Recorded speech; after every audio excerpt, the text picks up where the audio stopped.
The Jewish National Fund controls 13.5% of the land in the state of Israel. Not most. 13.5%. It's by law that it may not sell or rent land to non-Jews has been declared unconstitutional by the Israeli Supreme Court.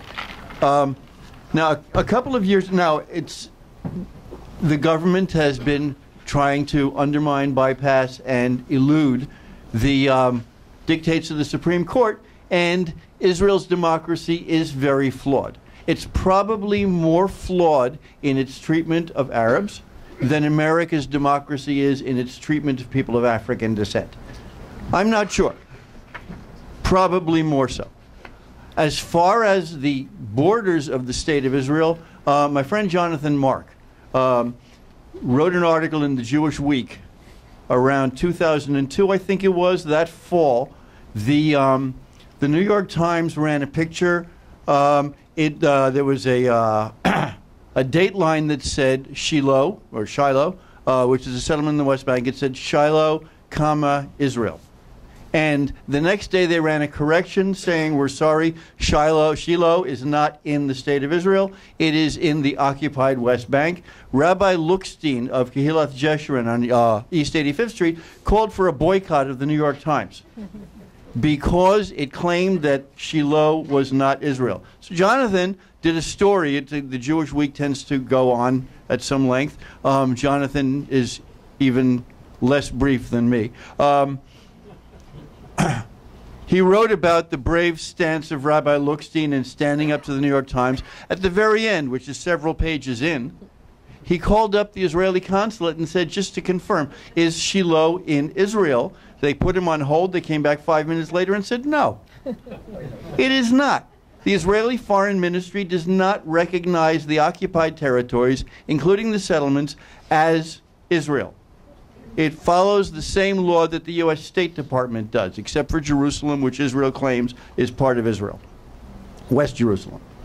The West Jerusalem is not recognized by the United States as part of the State of Israel. If you were born in West Jerusalem, your passport says you were born in Jerusalem and not Israel, because the United States recognizes, well, West. The Jewish part of Jerusalem is not recognized as the capital of Israel by any country in the world except for Israel, because the 1947 borders, which are still the only legal borders, claim that Jerusalem is an international city. No country in the world has its embassy in Jerusalem. No country in the world. Because Israel is the only country in the world that has established its capital on land that no other country in the world recognizes as within its sovereign boundaries.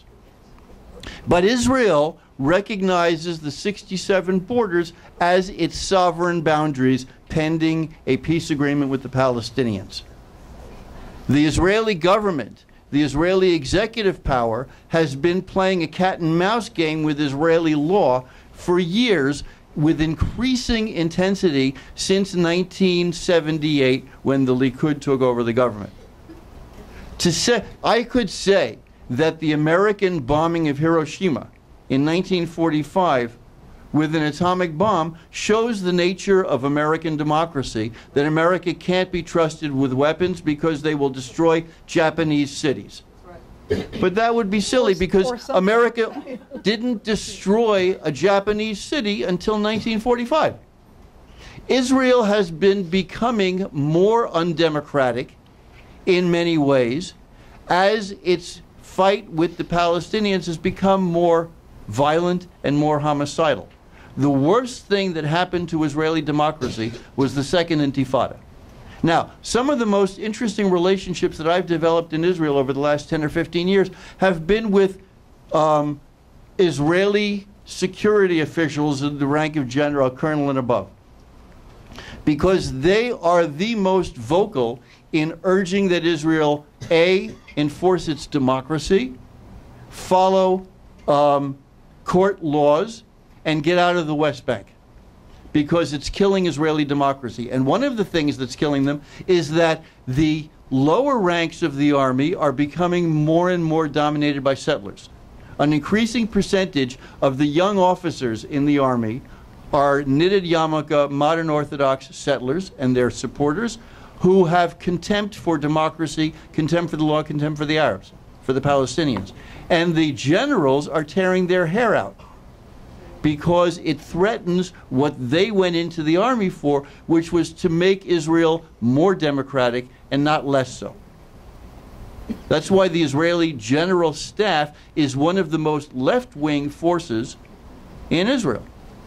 It's not in the nature of Israel to be behaving the way it is. It's in the power of the settlers and the anger. It's not just fear, it's rage at what happened between 2000 and 2003 when the first Intifada, which was nonviolent, it was throwing rocks, it was based on Martin Luther King's thought. Barak. I'm sorry. Awad. Doesn't matter. It was based on, okay, the first and the third Intifada now beginning is also about rocks and nonviolence. The second Intifada became a trope in the Israeli mind for what the Palestinians are about. And now our final question, which I'm going to begin by stating the obvious. This is a panel of Jews, American Jews, mostly Ashkenazi Jews, I think. Not me. Okay. So 4 out of 5 Ashkenazi Jews. I mixed up the gene pool. But in New York City, even geographically, same place. So my question to the panelists is, do we American Jews have a role in shaping whether and how Israel is a democracy? What is that role? You know, why are we here tonight, basically? And I want to begin again with Rebecca.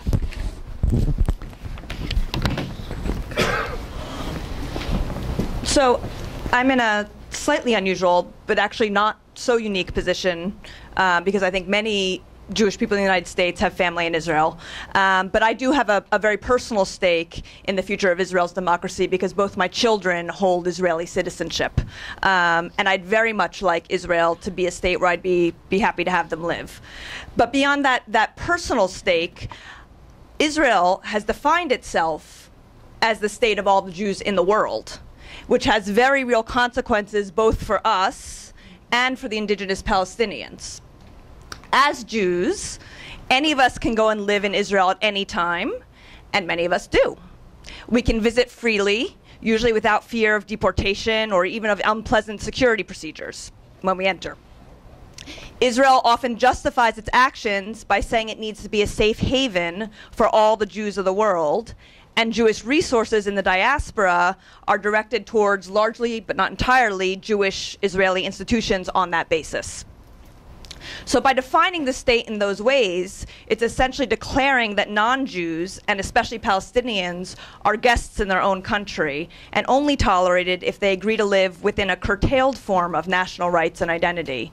And so I guess I'd go back a little bit to my original question, which is, since none of us, I think, would tolerate that as Americans, how can we ask Palestinians to tolerate that existence? But therefore, I do believe that as Jews, not going into our role as Americans and the US role in maintaining the status quo, we do have a responsibility to speak out on this issue. Even if the ultimate decision needs to be made by the people who live there, we do have we have skin in the game, so to speak. I also do see this as a matter of self-interest. True democracy is good for Jews, and an anti-democratic culture is bad for Jews, and that's true in the United States or in Israel or around the world. The AJC and the ADL, in their heyday, recognized this, and thus took the position that all prejudices were indivisible, and that the rights of Jews in the United States could be best protected by arguing in favor of the equality of all Americans. In fact, it was AJC research that was cited in the 1954 US Supreme Court decision in Brown versus Board of Education that outlawed segregated schools. So turning to the vision for what I'd like to see, what I would like to see is a vital and democratic Israel where Jews and Palestinians can be not only safe in all senses of the word, but can live their lives to the fullest extent. I can imagine a state where not only Jewish rights, but also communal rights would be protected, but not imposed on others. And sometimes I think it would look a little bit like the Upper West Side. I can imagine a vibrant culture of shared resources and shared space, but with room and respect for communal autonomy. In my imaginary, visionary Israel, all residents, regardless of religion, would have equal access to education, to full participation in the political system, to the ability to rise to the highest levels of government, to live in whichever community they choose, to expand their homes when they please. The list could go on, but in very short terms, full equality, full stop. And now we're going to turn to Kathleen.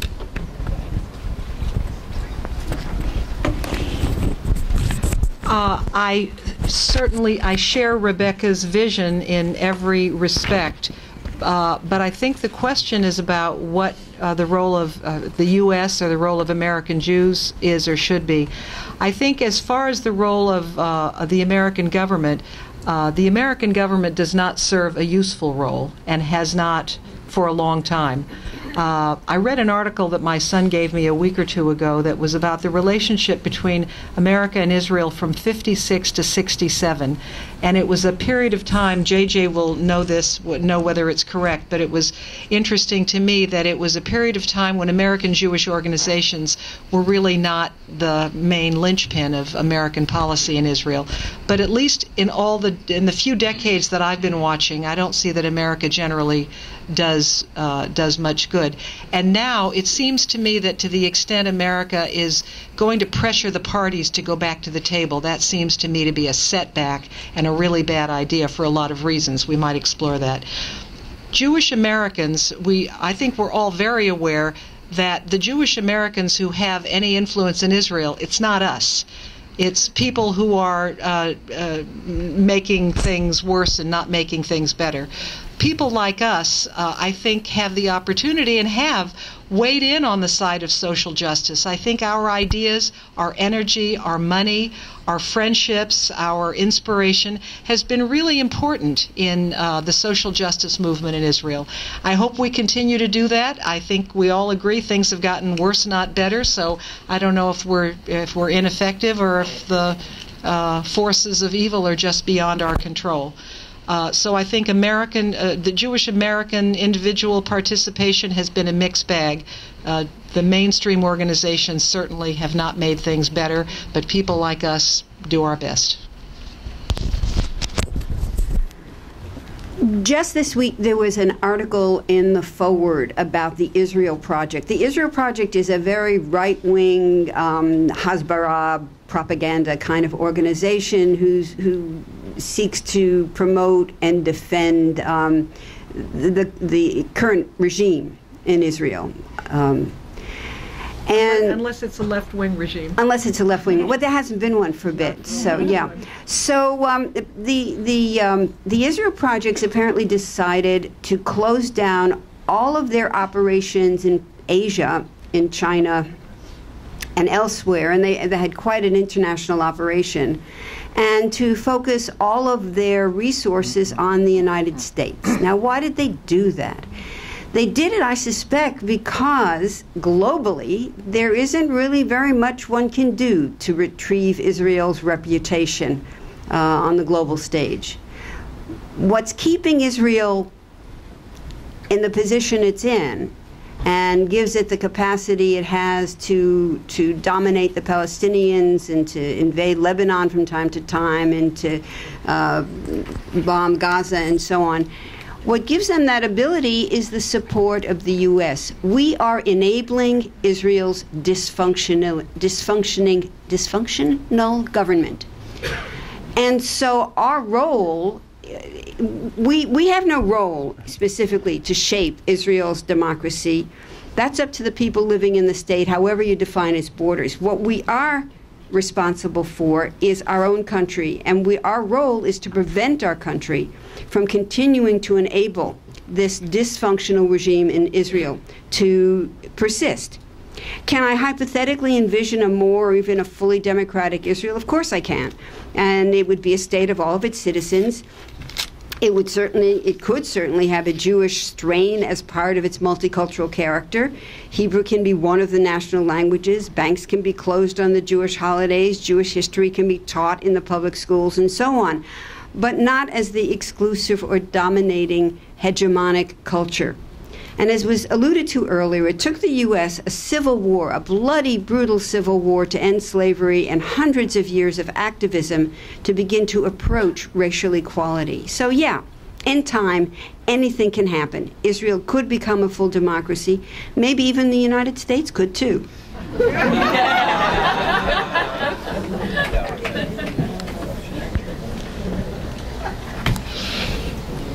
I want to start off by saying there's somebody in this audience who taught me probably more than anybody else in the last few years about the role that American Jews can and should play. His name is Phil Weiss. He's got a website, if you're not familiar with him, that talks about basically the flaw. It's Mondo Weiss. Mondo Weiss. It's very critical of what goes on in Israel. The thing that has always come across to me, besides its bravery, is its commitment to a clear sense of Jewish values. There are people who really don't like what Israel does and blame it on Judaism, Jewish values, and so on. When you look at what Phil Weiss and his team do, it is clearly about, I as a Jew am outraged about what's going on in Israel. And when I go to those meetings at the Jewish Community Relations Council that I talked about, or believe it or not, I go around and speak for Israel Bonds, because it supports the government, it supports infrastructure and roads and things like that, and it doesn't support the JNF, and it doesn't support Jewish communities in Israel. It supports the elected government. And I talk about the sorts of things that are being said here about what's wrong with Israeli democracy. And they send me out because I've made it clear that I believe Israel can and should be a democratic, good, moral Jewish state. And I can go there and say, and one of my big issues now is people like Jewish Voices for Peace, Jewish Voice for Peace, Mondo Weiss, the world of Jewish dissent right now is part of the Jewish community. It's expressing a Jewish viewpoint. My life would be easier if the critics who come and say Israel is very, very flawed, who basically say a lot of the same things that I say, would stick to the facts. That Israel, now I read an essay today from the Jerusalem Center for Public Affairs, I think it's called. It's a right-wing Israeli think tank. I get their emails.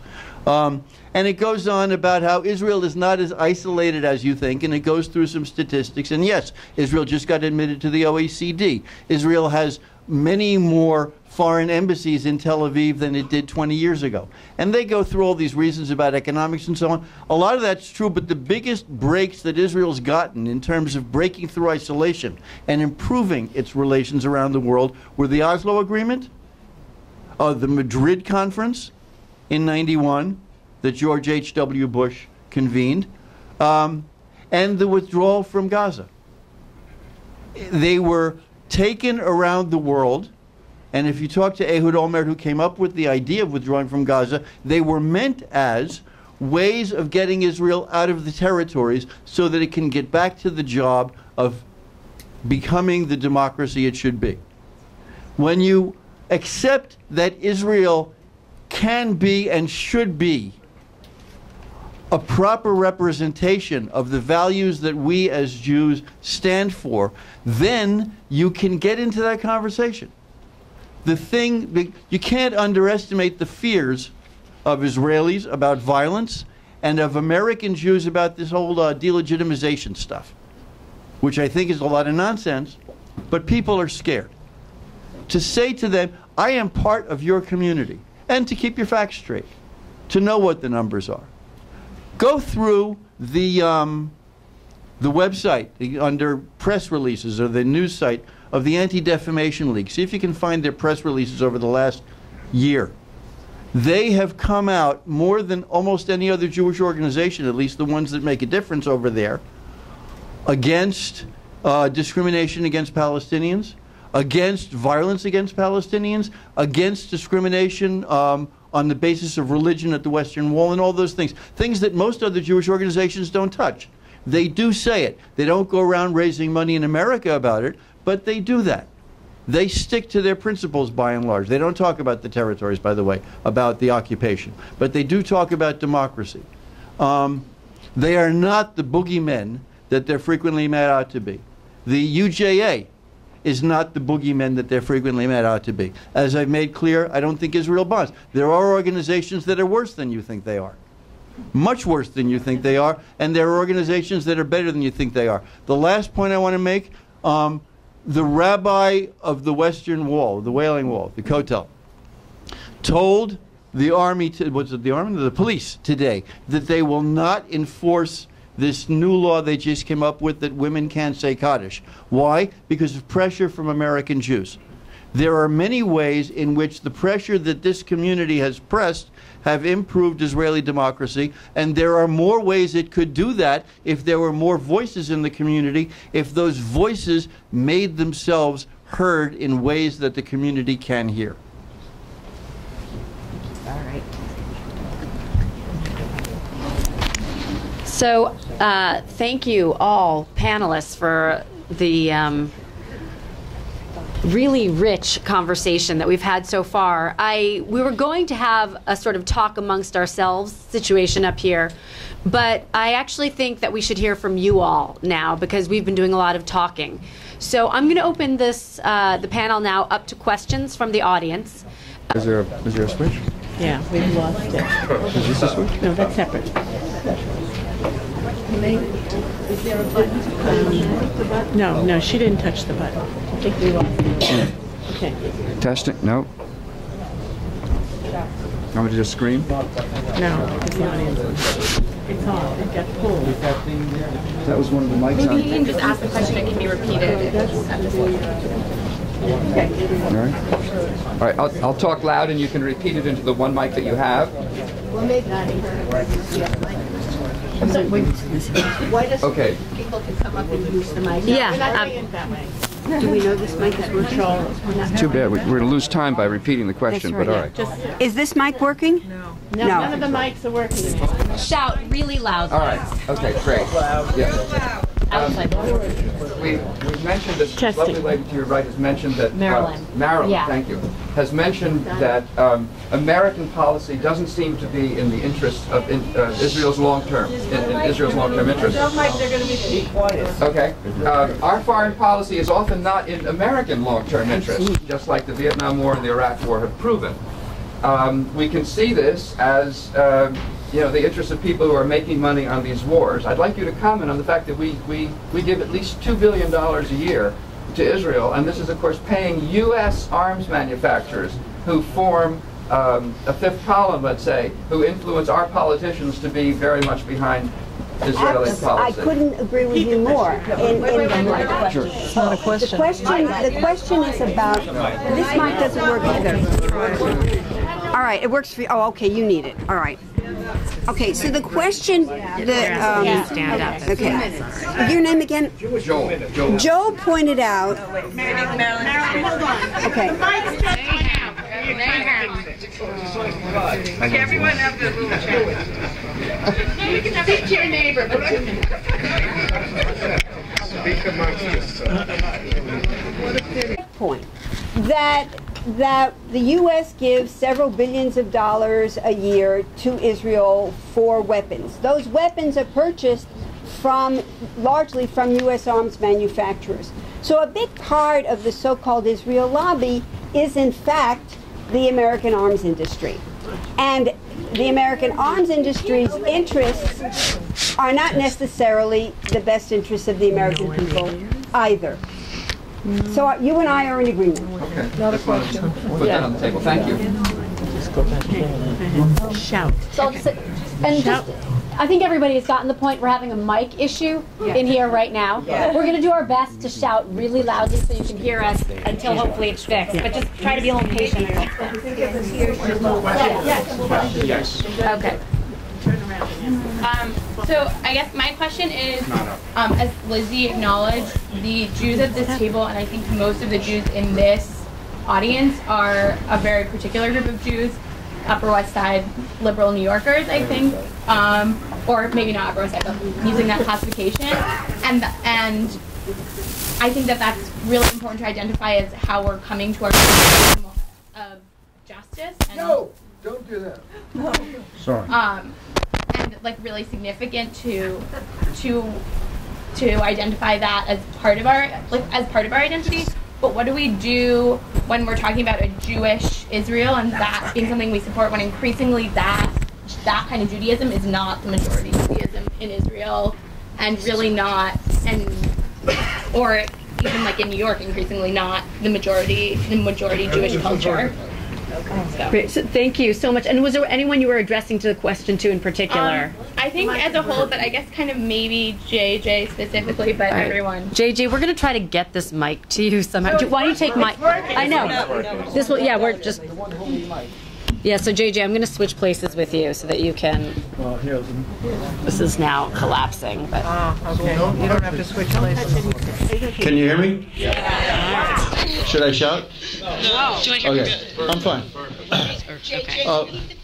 The question, as I understand it, was the Jewish values that we here on the west side, I think that's safe, of Manhattan share, and that brings us to this place, are distinctly different and probably becoming more and more different as time goes on from the Jewish values of Israel.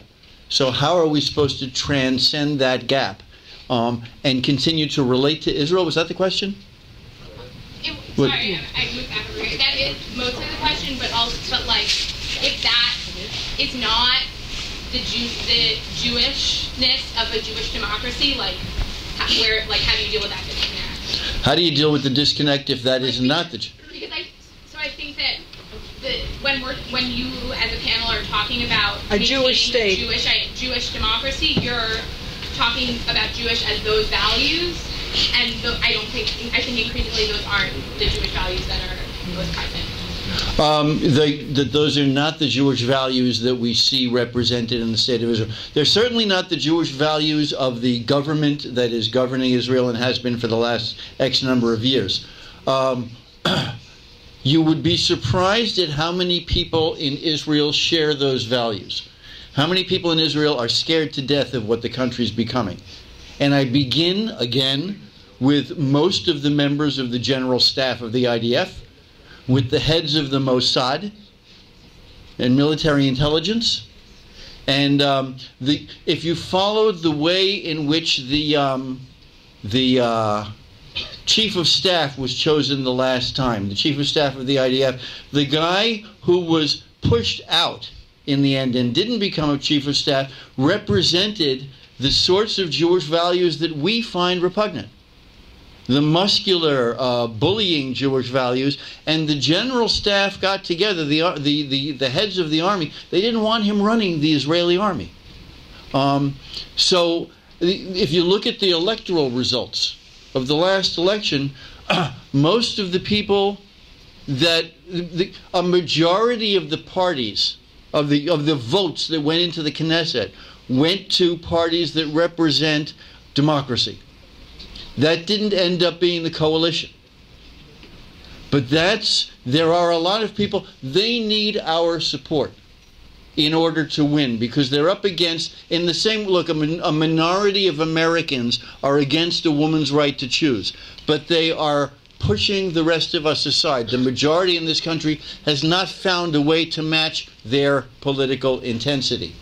The majority in Israel has not found a way to match the political intensity of the settlers. They haven't found a way to get support from us that the settlers get from the Orthodox Jews here. And we need to support them, not by telling them they're part of a Zionist conspiracy to suppress the Palestinians, but by saying, we are your second line of support. We are with you, democratic Israel. That's what they need. Thank you. Is that mic working now? Great. This will be very... So why... I just come up. Eat the mic. Now can you hear? Yes. It's really close. This will be very short, but the gentleman on the right made a claim that the generals and the high rank in the military are pro-democracy in some sense. How does it happen that every one of the prime ministers has become, every one of the prime ministers except one was one of these generals? Every one since Ben Gurion. And suddenly they become, I get very emotional, sorry.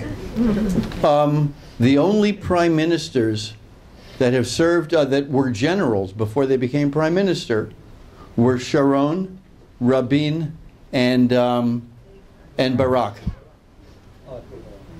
Barak. Sure. Begin was not a general. Begin was never in the IDF. Begin was in a terrorist organization that was outlawed when the state was established.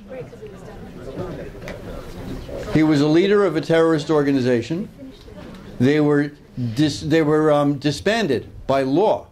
There was a shooting war between the IDF and Begin's Irgun in 1948, the Altalena and other battles, in Jaffa and a few other places.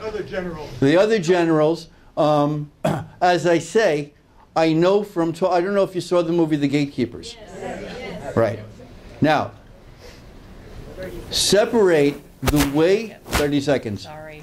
Rabin told the soldiers during the demonstrations in Rockford during the first Intifada to go out and break their bones. He was speaking at a high school in Beersheba, and the students got up and said, how do you expect us to want to join an army that's telling us to go out and break people's bones? He said, would you rather send them home in a body bag?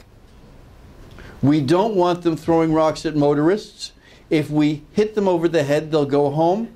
If we shoot them, they'll carry them home. Now, it's not civil liberties, but it's... Rabin wanted to pull out of the territories. Barak wanted to. Okay.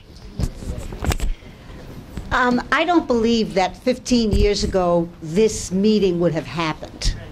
So there is a great, very moralizing shift in American Jewish opinion, which I feel very good and moralized about, that we're actually having this meeting and talking this way. I think you're absolutely right. American Jewish opinion does matter. And my question is, since the sentiment seems to be changing, and we have been enabling as a government, I think Obama has had an impact on that. But where do we go from here, both in terms of building relationships people to people with more Palestinians? How do we do that? And where do we go relative? You said that the peace talks were a bad idea. Why is that a bad idea? What do you think about that? And is there a person in particular to whom you're addressing this, or you just want us to sort it out up here? Yeah. Yeah, sort it out. Kathleen, you want to take that last part? Okay. This is so bad. My point about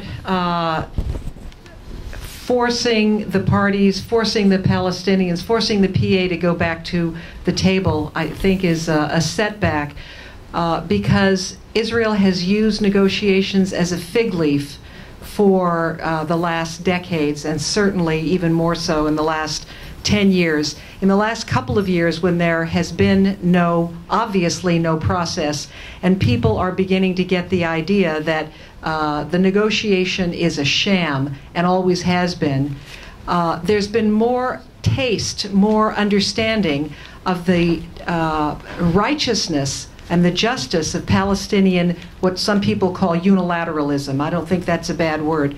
But I think that Palestinians taking things into their own hands and not being told you can't do anything, you can't pursue justice, you can't declare your freedom unless Israel tells you it's okay. I think people have begun to realize that that's a very bad handcuff to put on Palestinians. The handcuffs were coming off, and now with this new fig leaf of a process that has been the result of Obama's trip, I think, I'm afraid that Obama's trip will give people the idea that there's a process and there is no process. And if the Palestinians go back to the table, it'll be more of a sham, and it'll set back the possibility of moving things forward. That's what I meant by that. I think the American Congress is even more of a problem now than it ever was. We're in this room, but we are such a blip. AIPAC owns the American Congress more so now than it did 20 years ago. I think that we try to see hopeful signs, but I'm afraid I'm skeptical. I have a question. I guess anybody can take a shot at it. How much of an obstacle to democracy within Israel and to accommodation of Palestinian national rights is posed by organizations like Hamas that at least certainly appear to be irreconcilably opposed to Israel and to have profound anti-Jewish and anti-Semitic narratives? Is it possible to overcome that? Because it's certainly something that would scare the heck out of many Israelis. I don't think there's anyone on this table that's going to say Hamas is a bunch of good guys and it's perfectly okay to discriminate against women. And I mean, of course not. Hamas is they're a resistance organization, and we have had among Jews the Stern Gang, Lehi, and so on in our past. And when you're fighting an oppressor, you do bad stuff, which is not to apologize for their violence. But I think we need to get in some perspective here where we're the power in the Middle East, the strongest army in the Middle East is Israel's. The sole nuclear power in the Middle East is Israel. And what there is on the table, and there has been since, I think, is it 2002, Kathleen, the Arab League has said that they were willing to recognize Israel if Israel was willing to go back to its 67 borders and begin conversations. Israel has ignored since 2002 that offer. So I think it's a mistake to obsess about Hamas. Hamas is not powerful. They control Gaza. Gaza is limping. Let's just kind of have some perspective. Yeah, quickly. Yeah, I've actually been to Gaza 5 or 6 times in the last year and a half and spoken to Hamas officials. Some of them are, it's obviously not monolithic. The Hamas leadership has made it clear that if there's a deal, and if there's a referendum on the deal, and if the Palestinian people vote in favor of a deal, Hamas will not stand in the way. There's a slice of Hamas that says that. There's a slice of Hamas that says they will never engage in any kind of a deal. They'll never recognize Israel. But I think it's our job to try to make those little tiny openings into bigger openings, and that is at least what Michelle has said. You have a question, Donna? Yeah. Great. I just wanted to say how great it is to see this discussion, and I hope this is not just the first of many. This is directed towards Kathleen and JJ. I'm so happy that you're here. I'm trying very hard to wrap my mind around what you guys are saying in view of the devastating case that has been made by Rebecca and, of course, Senior Moment and Marilyn. The issue of the Supreme Court is so pitiful in Israel to say that that is a shred of democracy when they make a ruling and 9 years later nobody can manage to get it out. So the question is there not a basic contradiction between the idea of democracy and an ethnic definition of a state? I think that's a great question. It's the central question. It's really the hardest question, and it's one that I was hoping nobody would ask. I was speaking to my friend Label Fine this afternoon, and I said, Label, we want to maintain a Jewish majority in Israel. That's a core principle of Zionism. How do we have a Jewish state if we don't have a Jewish majority? And how do we maintain a Jewish majority in a way that is not so embarrassing, so horrible, so discriminatory that we can't say it with a straight face? One of the issues is immigration policy. Obviously, the immigration policy of Israel now is intolerable. But how far can we go with maintaining a Jewish majority but not engaging in the kind of discrimination against Palestinian Israelis that we can't stand? I really don't have an answer to that question. I think I have to say we can do a lot better. I don't know if JJ says he's prepared to have Israel go wherever it goes and not maintain a Jewish majority. I have to say that I still want to figure out a way to maintain a Jewish majority. I have to tell you, I don't know how I square that with my civil liberties values, but I want a Jewish state, I want a Jewish majority, I want equality for Palestinians. I'm struggling with it. Kathleen, you know how much I admire you and respect you and like you, but do you still believe in the tooth fairy? I mean, they're completely incompatible. You cannot maintain a Jewish majority and be a democracy. It's not possible, because everything you have to do to keep that Jewish majority there as a majority is anti-democratic. I have to say, I disagree that we can't be a democracy and maintain a Jewish majority. We can be a democracy. Democracies all over the world have a privilege their own majority. They privilege their historic majority. They privilege their present majority. Who you let in, wait a minute, who you let in is not a sign of whether or not within those borders you're a majority. It doesn't make you not a democracy. How you treat people once they're there has to do with whether you're a democracy. So I'm not talking about whether we can be a Jewish and a democracy. That's not so hard. Whether we can be a Jewish majority and still believe in civil liberties and equality, that's what I struggle with. But just one very last point. Those states which have ethnic majorities and kind of privilege their ethnic, Slovakia is an example, Estonia, Latvia, Germany, England, Italy. Yeah, absolutely. All of them exist. All of them exist. Everybody. And indeed, there's a category. Semi Smucha, who's the Israeli sociologist, calls them ethnocracies. And he thinks ethnocracies are on the way to becoming democracies, but they become democracies by enabling other people to become full citizens in a way that Israel hasn't been able to do, and I would argue can't do. All right, now on to JJ to answer that question.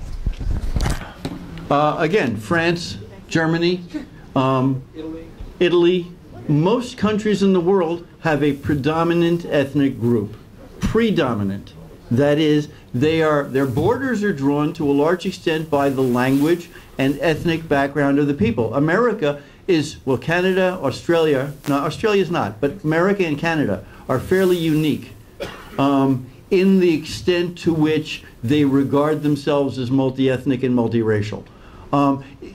If you try and preserve the privilege of that dominant ethnic group, then you start getting into suppressing minorities. Israel doesn't need to do that, shouldn't have to do that. If it goes back to its own borders, which it recognizes, the 67 borders, and becomes a country where most of the people happen to be Jewish, that's how the country was created.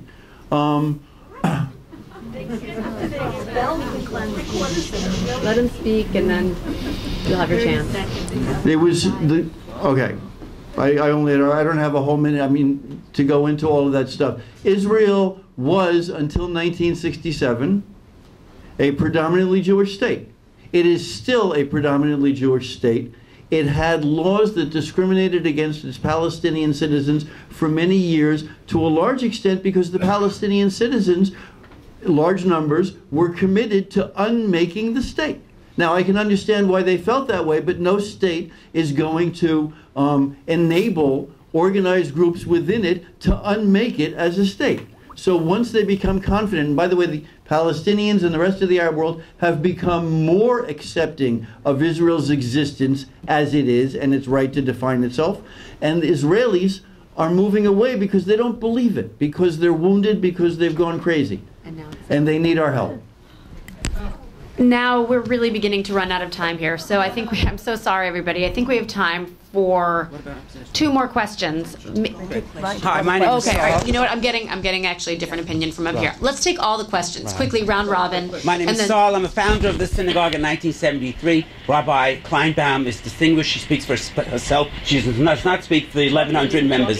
She does not speak for all 1,100 members of the synagogue. Okay, now the question is, what do you feel of the BDS movement, which is very active now, seeking to economically, shall we say, disenfranchise the state of Israel? And the second, are you aware of the altruistic activities of Israel, such as the refugees from Darfur, Vietnam, and the Technion and Weissminster, the wonderful things that Israel does? We haven't heard one positive from you people thing about Israel today. Okay. All right, next question. We'll try to answer. We'll try to touch on all of these somehow. I'm here as a special emissary from the east side. Yeah. Okay, I was supposed to say that. There are Jews on the east side. Okay. I was saying one thing about you, Marilyn. Marilyn, you and several others talked about how Israel still controls Gaza, and a minute ago you just said Gaza is controlled by Hamas. All right, here's my question. You're talking about the symbols of the state. Okay, there's the Hatikva, there's the language, there's the religion, the people, everything else. How far are we going to go? The name Israel itself is actually odious. Is it the state of Ismail, or what are we going to do? I mean, Israel, if you're really being fair to the Palestinians of Israel, the very name Israel itself is a problem. It's a Hebrew name. So we got to... What's your question? What are we going to do about that one? How far are we going to go? The state of what? The state of Canaan. I'm asking the question. Where do we go on that one? Okay. We got to go That's the somewhere. question. Okay. One of the many factors in democracy is the right to property and the security in your property. I would like to ask each member of the panel to give me their opinion on the right of return. Who's Palestinian or Jewish? Well, what do you think? Palestinian right of return. Okay, thank you. Okay. I haven't heard much about the rest of the world other than Israel or the United States. Israel exists by the grace of the great democracies, from the Balfour Declaration to the United States aid.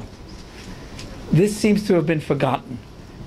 The support of the rest of the world is necessary now. When will the Israeli... And a question. I'm so sorry. We're just so short on time. When is the question. When will the Israeli government realize this and look again for the support of the rest of the world before they lose it irrevocably?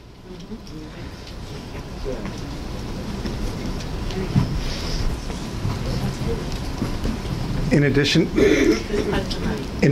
to the BDS movement, should American Jews be seeking to cut off the $2 billion in military aid to... $3 billion. Okay. Wow.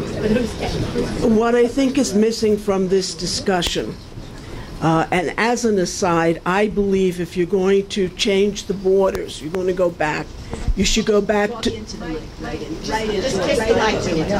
Oh, that's okay. It's going to get lipstick on it. That's a good color. I would go back to the borders of 1948, before the invasion of Israel. That was just an aside. I know that we look at Israel as an existing state, and we have that's what this discussion is all about. But I'd like to remind you that Israel serves and has, since it was founded... And I'm sorry, the question. We need it. Yeah, I want to know why you don't have a context of the Holocaust here. That... Great. I'm so sorry to have to cut you off. Let me just make so many people and so many questions. The last statement of that. I firmly believe that if Israel doesn't exist, it will lead to the destruction of the Jewish people. There is so much anti-Jewish. Listen, thank you. I don't mean to silence you or cut you off here at all. We just have so many questions and so many people that I want to get to. I said what I wanted to. Okay, thank you. All right. And I think, is this our last question? It's Hillary. Hi. Nice to see you again. My question is if people could talk about what their conception is of what a Palestinian state would look like, and what is the role of U.S. Jews in terms of advocating for a Palestinian state. Wow. Okay, so we have 8 questions here, and we have to answer this in -2 minutes. So, as Rebecca just said to me, I think we have our topics for another conversation laid out before us. Why don't I ask each one of you to choose a question, answer it in like 1 minute. So do the impossible. Each choose a question, answer it as quickly as you can, speak really fast if you have to. All right? So, why don't we start with you, JJ? All right, I'll take everybody's time.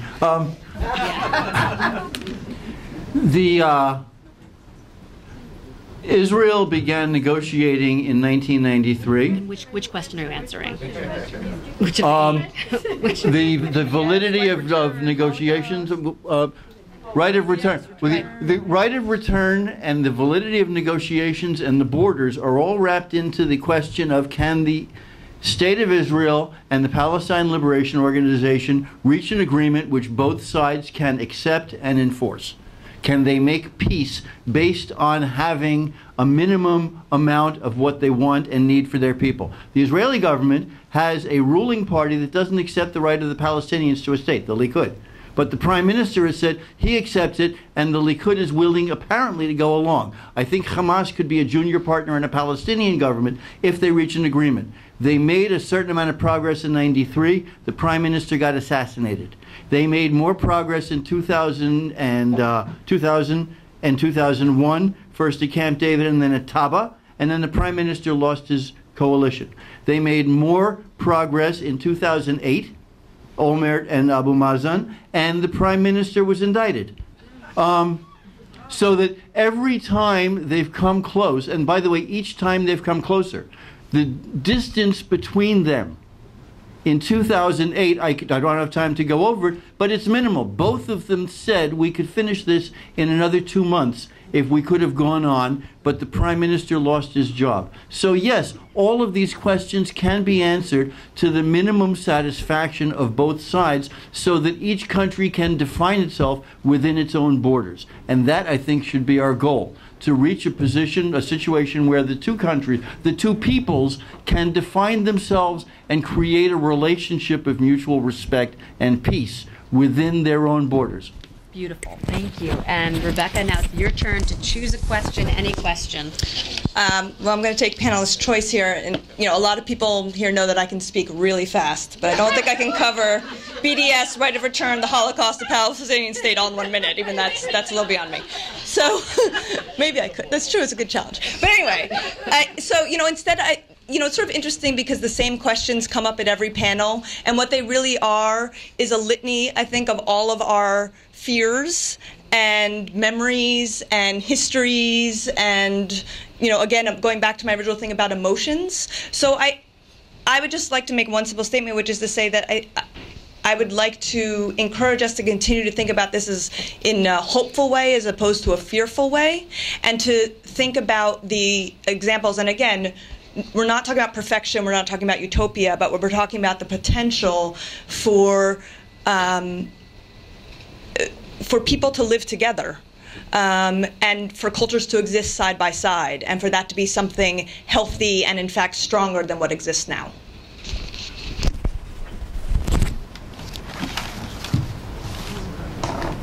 Marilyn. Wow. I don't know which one of these to pick, to be honest. The tooth fairy question. Yeah. The tooth fairy. I don't believe in the tooth fairy. I never believed in the tooth fairy. These are all incredible questions, and as Rebecca said, they really get to kind of the deepest angst that the Jewish people feel given in their incredibly painful history. The Palestinians were not responsible for the Holocaust. The Arabs were not responsible for the Holocaust. Edward Said said many years ago that there was a fire, a building was burning, the people jumped out of the windows, and they fell on the backs of the Palestinians. Had Europe done anything to help the Jews. There was a meeting in 1939 that called by Roosevelt, and he got all these Western countries together to try to, what are we going to do about these Jews in Germany? How can we help them? Every single country said, not me. We got our own problems. So there was a kind of global responsibility. I mean, clearly the Germans were the primary unforgivable culprits, but there was global responsibility for the inability of the Jewish people to get out of Europe, and the only place they could go was Palestine. Divisions of SS. He was a very minor character. He was a bad guy, but a minor character. I'm going to take right of return and maybe annoy everybody in the room. I'm going to distinguish between the Palestinian right of return and the Jewish right of return. The Palestinian right of return, I would argue, as a matter of international law, applies to the first generation only. If you look at any document that counts as international law, none of them say offspring, none of them say second generation. That's an interpretation. So I would argue that in this whole mix, the only people who really have a right of return are the Palestinians who were actually expelled and not allowed to return in 48. And not the second generation, and not the third generation, and not the fourth or fifth. Okay, that's my, if you want to email me and get my sources, I will tell you. I think that there is no Jewish right of return either. I think the Jews' right to go to Israel is a matter of Israeli law. Israel could change it tomorrow, and we will not have a lawsuit. We can't take them to the ICC, we can't take them anywhere. It's a matter of Jewish immigration policy. That's our right of return. It depends upon Israeli law. So that if you want more on the right of return, that's my point of view, and I will be glad to defend it. All right, and on that note, we're going to wrap up the evening. There's clearly, as I spill on the microphone, yikes. There's clearly a lot more for us to talk about. So many people raised enormously important questions on the panel. I think there's a lot for you all to continue discussing. And so I want to end this by expressing two hopes. The first is that we can come together again to continue discussing these issues. And then I actually want to return to something I talked about at the beginning of the panel, which is about how we define community. And it's one thing to have a conversation, a really stimulating conversation within a community whose bounds we all sort of recognize, an ethnic community, a religious community. It's another thing to begin redefining that community, perhaps as a community of people of shared values. And so I very much hope at the next panel that, as fruitful and wonderful as this was, and this was astonishing, that there can be an even greater diversity of backgrounds, ethnicities, religions, Palestinians, conservative Jews, you name it, the whole thing. I think that's when we'll begin to have even more progress. So I want to plant that seed, and thank you all so much for being here tonight.